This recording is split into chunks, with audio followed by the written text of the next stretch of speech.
not enough hats and gloves and scarves. Yeah.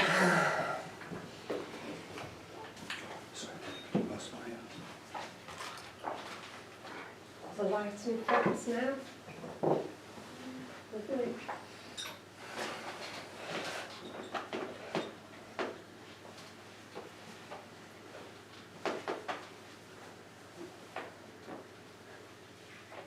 You all right there, James? Do you want to squash on here? No, I'm fine, thank you. Were you sitting here?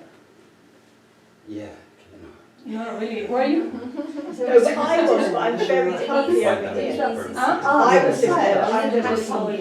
Are you alright? Okay. I would have changed it. Then come. Yeah, I'm happy to swap this. Anybody wants to?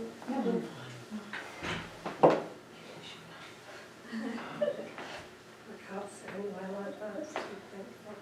Really? Bag them out. Oh no.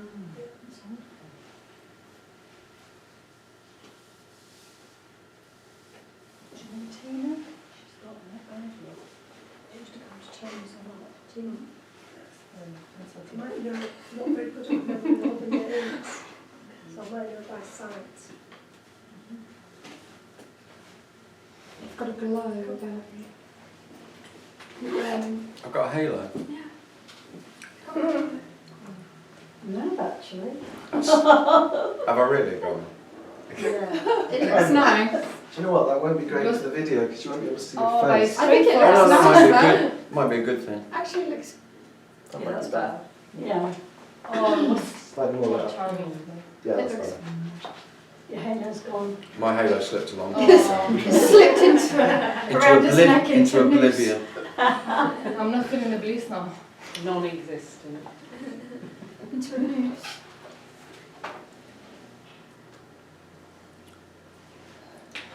So I talked a lot, it seems, in the first half. So it'd be nice if you've got anything that you want to ask or say, rather than, because I can talk non-stop, virtually, about this.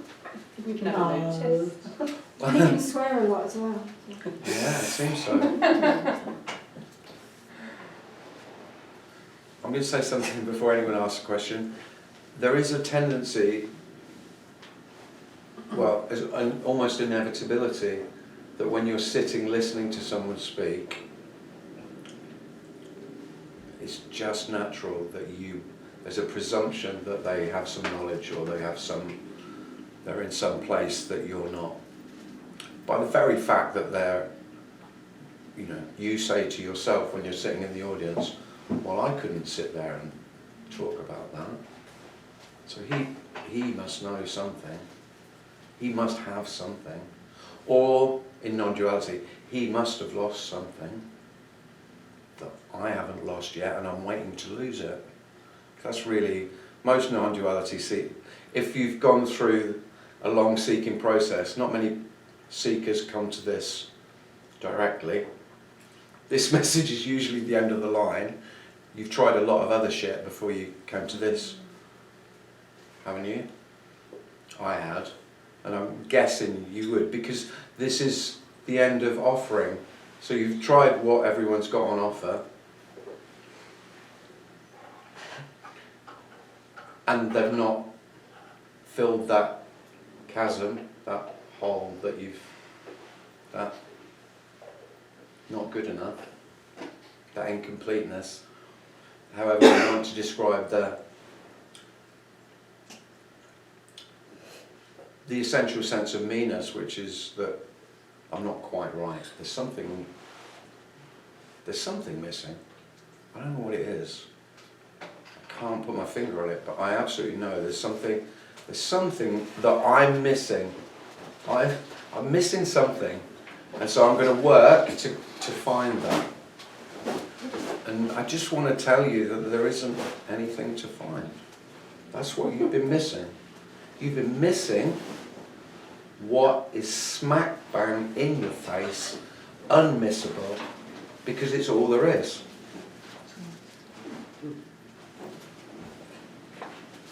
So that's the good news. The good news is there's no you to find anything. There's nothing to find. Everything is already fully complete. This is whole. This is, there is nothing more. Isn't that wonderful? But the terrible thing is exactly the same thing as the good news. Because that's terrible for me. Well, what the fuck am I going to do now? Oh, I'm swearing again. Well, what the hell? What do I do now if there's just this? So I haven't got a future. Not only is it worse than I haven't got a future, there's no me to have a future. What the hell am I going to do? That's what me says, and me gets shit scared. Who'll run this show without me? I'm holding this shit together. You've told yourself that, haven't you? How many times have you had a conversation with yourself about how well you're, or no, how you're just hanging on by the finest thread, hanging on to my shit. I'm keeping, fucking hell, just running ever faster, juggling, yeah, you know, keeping it all together. As though, I mean, it is hilarious, isn't it? Like this depended on you. I mean, it is. That's the cosmic joke. And it's not you that's doing that, it's everybody. You talk to any of your friends, they'll all tell you the same if they're honest. They're hanging on by a thread, holding this together.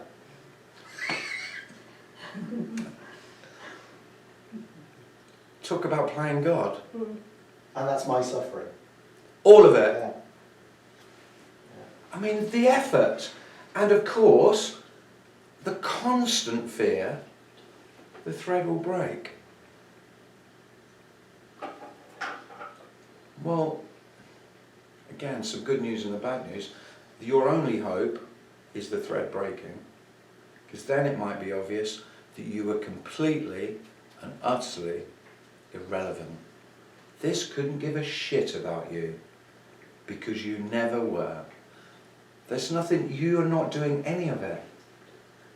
It's not even that I hear speakers say that you're being done. You know, no, don't give credit that there's something else. There isn't anything else doing you. It's much worse than that.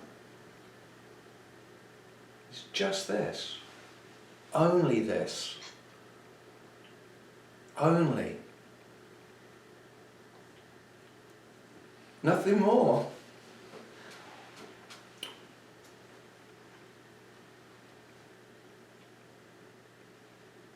And that's great relief, isn't it? That's the great relief that you don't have to be anyone. Oh. You have to be something. How hard have we tried to be? Yeah. And being doesn't take any effort. Mm. Does it? Carrying the image and all the concepts that have glued me together. Yeah. Like I say, that heavy weight is so heavy. That's why it seems so light, because it's so weightless. Yeah. And it's not that this doesn't have, yeah, this has no weight. It's completely empty. You're not carrying, there's nothing to carry. Because if you're carrying stuff, you know, you're carrying it into a future. Well, you're not, there's nowhere to carry it to. You could put all your bags down, all of them. But most people, when I worked as a therapist, I used to do work on that, about, you know, I used to do visualization of putting a rucksack down and taking, and I'd actually get the client to take things out of the bag and hold it and look at it and describe what they've got that they wanted to put down, and then they'd take it out the back and they'd say, just put it down beside you. You don't have to do anything, you're just going to put it there. Not put it back in your bag. But of course, it's not even that. I wouldn't ever say that now, because that would just be me playing a game of I'm more in control. So there would be temporary relief in it. I'm not saying don't do that, because it will make you feel lighter. but it'll make you feel lighter. That's not what I'm saying. But it is such a burden. That's why it's worth talking about.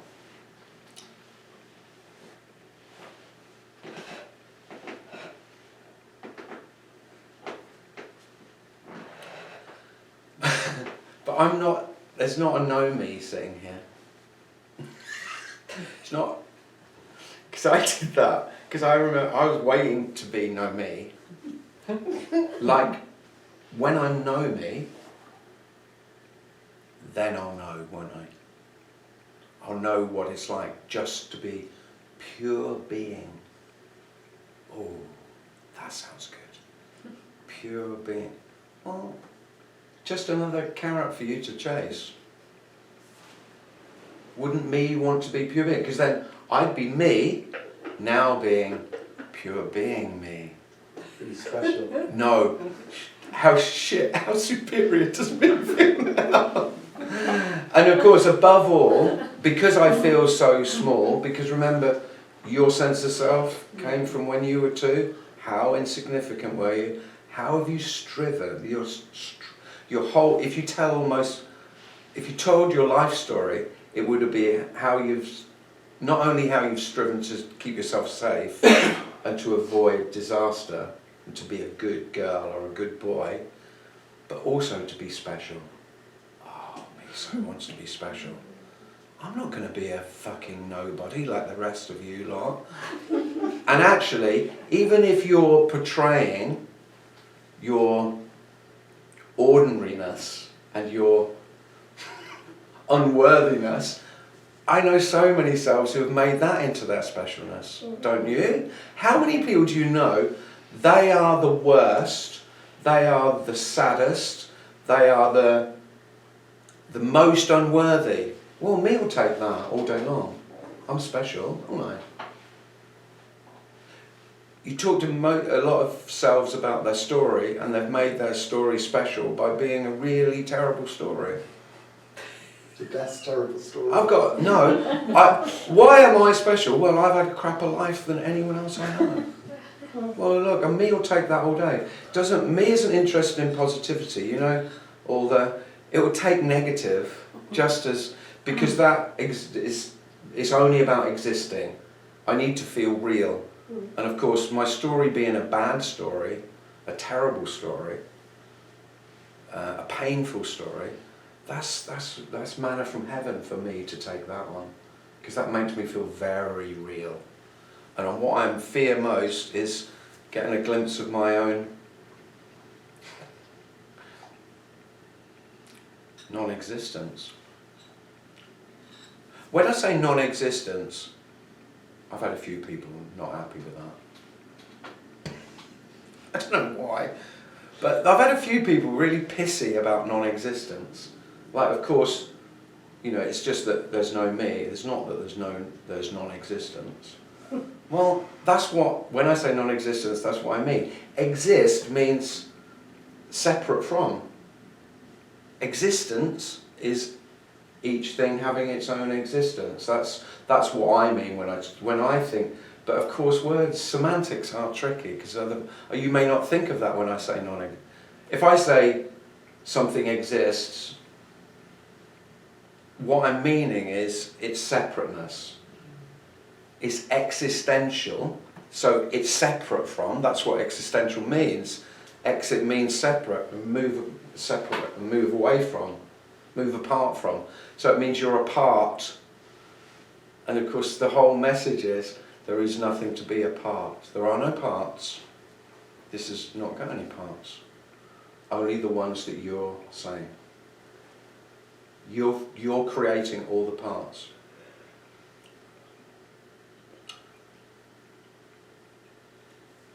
And it sounds quite hopeless, because me is really hopeful. You could say me is just hope. You could, yeah. It's a huge part of me, yeah. It's all about future. It's all about becoming. Because this isn't good enough, my life. I've had dreams all my life. I haven't fulfilled them. what would I be without my dreams? Yeah, that's a huge part of the sense of being me. And we're talking about the absolute non-existence of that. That's the death of that. Which to me sounds empty. Yeah.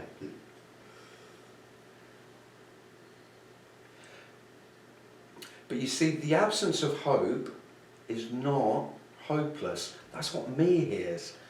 So I say to you, of course there's no, so I just say, of course there's no future. It just seems so obvious. Now, there aren't many people you would speak to who would just say that. But it is that obvious, because where the hell is it? That's what, it's as simple as, it's not, I'm not talking philosophically when I say that. That's the other thing that's misheard, I think. Sounds like, so I've got an idea and a belief that there's no future. I don't mean that at all. I can philosophise about a possible future, but I know that's all it is. Where the hell is it? I've never seen it, and nor have you. Or a past, for that matter. Now, the present is also, it's just as slippery. You can't get hold of that either, so there's no now either. So you're left with nothing, so you've got no future, you've got no past, you've got no present. So what are you left with then? Well, you're left with the timeless. That's what you're left with. What is that? I don't know. You don't need to know.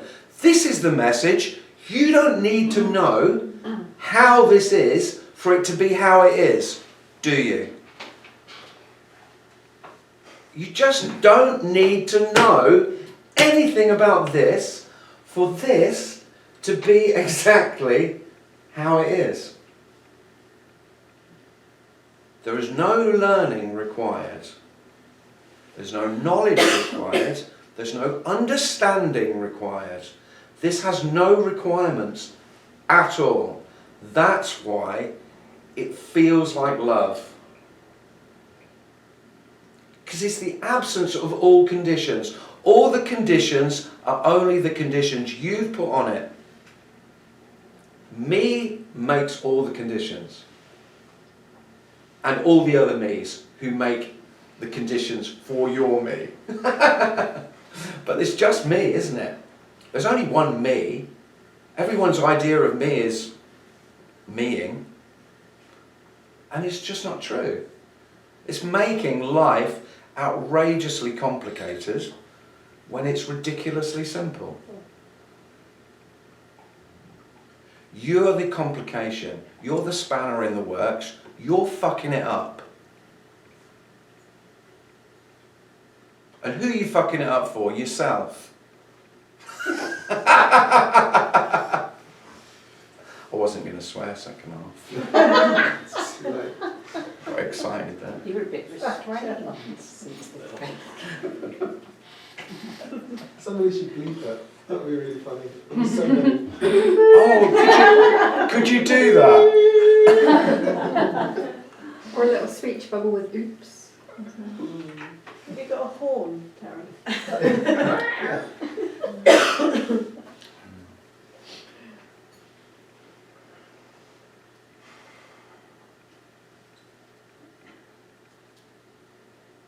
Becomes hopeless, but there's no need for hope. There's no purpose. There's no lack. If it's just this, No. hope's not required. No. Sounds very negative, hopeless, but actually it's not. Not at all.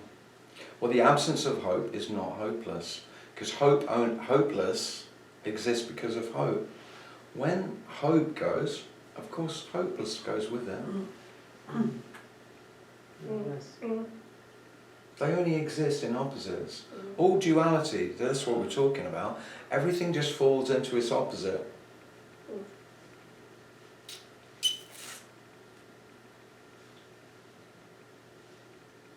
And the absence of hope is not hopeless at all.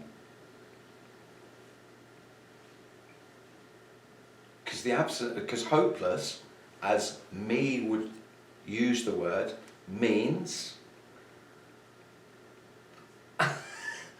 it's not, I can't find the hope that I was hoping to find. And so when hope becomes, it's like hope becomes irrelevant, and you understand why hope is it dies, because hope is future. I don't know. Hope is seeking. It can't. Yeah, it can't get any better than this, because there isn't anything to get better than this. Mm-hmm. The only getting better than this is future, which is just your story of what it might be. This is the end. There are a few downsides to what I'm talking about. I'll tell you one of the downsides. I've never spoken about this, I don't think. Is this might be just my character or this character, but there's no. I have virtually no imagination anymore. Really, and I was a fantasist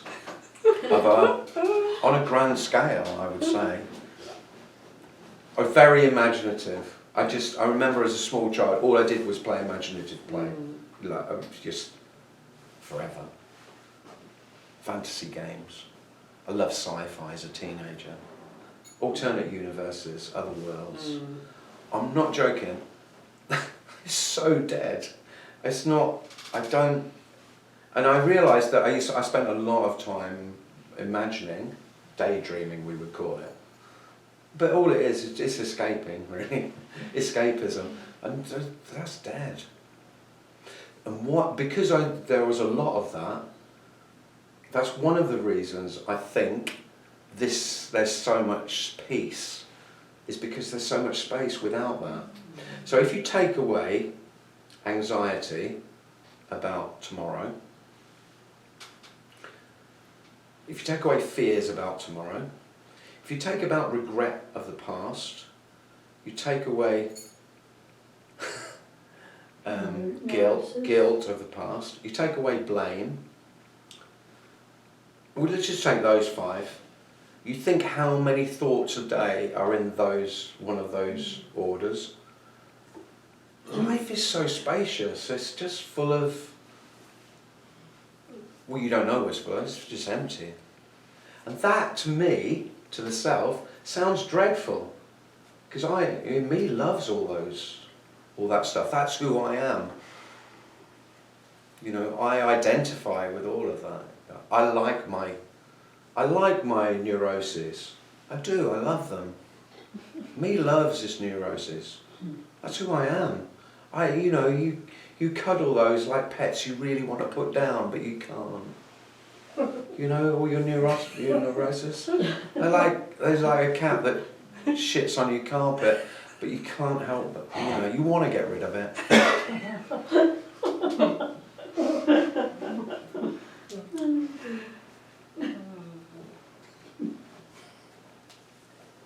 Or Cyril. No, not Paul. That was very close to home. Though I've got a cat that shits on my carpet.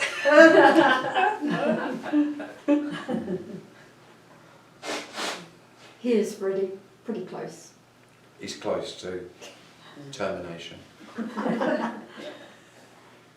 So the me's constantly rejecting the emptiness, really. The last thing. It's what it's afraid of, yeah. Yeah. And it's also what it's looking for. That sort of oblivion. Yeah.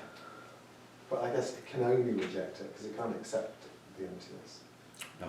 It is the rejection, yeah. Yes, that's exactly what you're saying. That's exactly right. Yeah.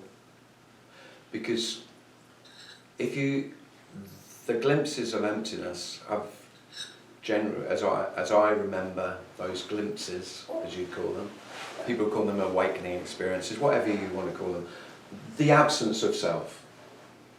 Because self doesn't exist, there isn't a me. And those moments that you've thought of as joy, as flow, as peak experience, as being in the zone, or beauty and wonder, all of those, I don't know this is just, I'm proposing this as an idea, all of those supposed memories of that experience was the absence of you, And you didn't know the absence of you in your absence. There was just this wonderful, wonderful, you wouldn't know what it is, but you knew it was beautiful. It felt like love, it felt like beauty, it felt like peace. And it may have been a landscape, it may have been a baby, it may have been, I don't know, something, music. It's probably, for me, it was mainly when I was doing sport, when I was running. And then me came back, so in the story, this is just a story, but there was this wonderful, what we call flow experience or peak experience or being in the zone. The absence of me, and then me came back, and what the hell was that? Wow, that was amazing. How did I make that happen? How do I get back there? That was wonderful. Well, you can't get back there, there's nowhere to get back to, and the wonder of it, the beauty of it, was that you weren't there. That's all. And then you reappeared from nowhere, just as me appears from nowhere, from nothing. And you reappeared and go, wow, that was amazing. What the hell was that? And then you set about trying to recapture that. Well, of course, this can't be captured. So this hasn't got an objective. But you made it into an objective, if you've had any beautiful experiences, which most people have, however you want to term them. If you've had a spiritual background, you'll call them spiritual experiences. I didn't really have them, so for me they felt natural but wonderful still. But most people who have awakening experiences think if they've had a religious background or a spiritual background, then they think that they have a sense that they identify them as spiritual experiences. But of course, trying to capture it would just be more me. And it's not that you get further away from it, it's just, you just then suffer under the illusion that you are looking for it and you could find it. I like that phrase, suffer under the illusion. That's a description of most people's lives. You suffer under the illusion of being yourself. And I know when I first heard this message, I made the everything and nothing into a thing. Me too. Into a concept. And me too, yeah. And then that was something to look for. Yeah. But what came to me more and more is that is always as it is anyway. Mm-hmm. That is bigger, not bigger, but that is there all the time. Yeah. Even when the me's there, the emptiness is still there. It doesn't ever go away, as Tony said. So this isn't about, so it's not like there's some, it's not that you're missing something, that me's missing the point, or me's missing the oneness, or me's missing the emptiness. There's nothing to miss. The sense of feeling like me is just this as much as anything else. This isn't a message of saying there's something wrong with feeling like being me. That's not the message. The message, well, my message is, this message is, that's shit. This is just a suggestion of possibly you're not as real as you thought you were.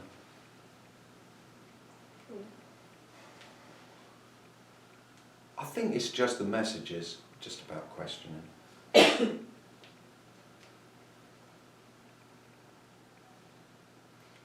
like because you've been told by everybody else that they know what's real, and so they've told you too can know what's real. Well, you can't.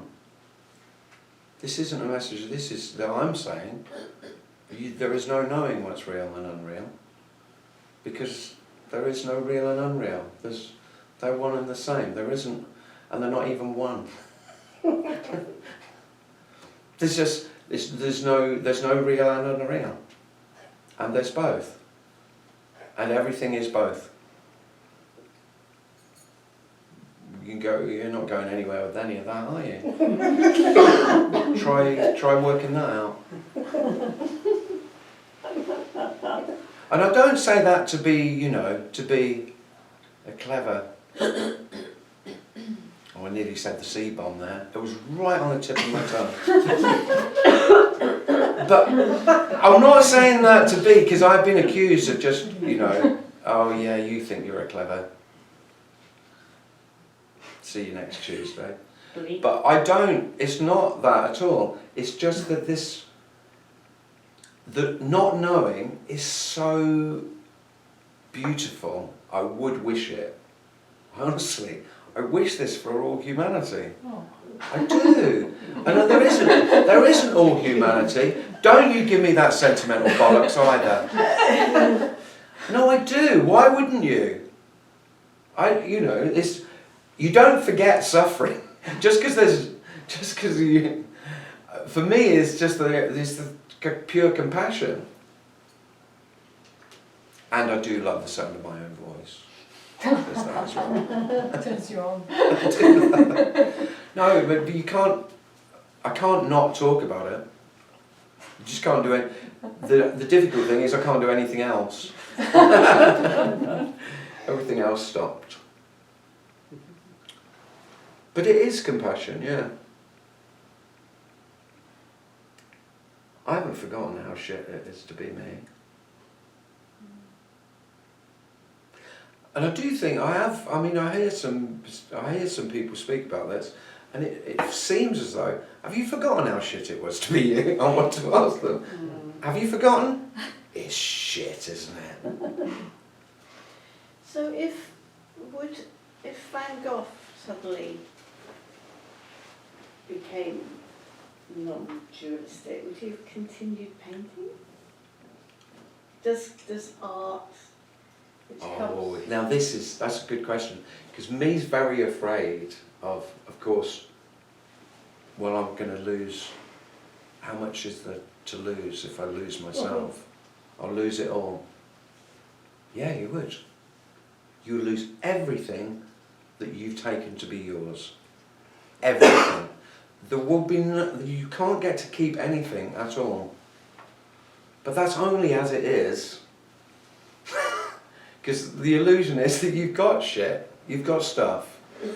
And by stuff, I mean beliefs, history, relationships,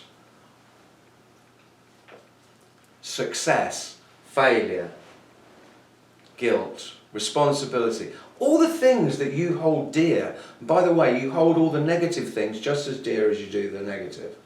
You do. Self does. Self does not hold the positives more dear than the negatives. It just doesn't discriminate. It just wants to take everything. I want to keep it all. Is that a response to my question? Yeah, but I think you missed the passion for I don't know. What was your question? Van Gogh? The passion for the art could continue. Right. It would depend how much it was driven by you, wouldn't it? Yeah. Oh, I'm sorry I didn't ask. I'm sorry I didn't answer your question. I don't know. That's the answer. I ain't got a clue. Well, it's a pure hypothesis. I'm just saying, all I know is, so here, for Tim, imagination, could you say that's very imaginative, isn't it? Well, it's full of, it's like, if you do you lose your imagination like that? I guess you do, because there is no you. No, you lose that was my answer. You lose everything. Right. And then what are you left with when you lose everything? But you lose, so in the losing of everything,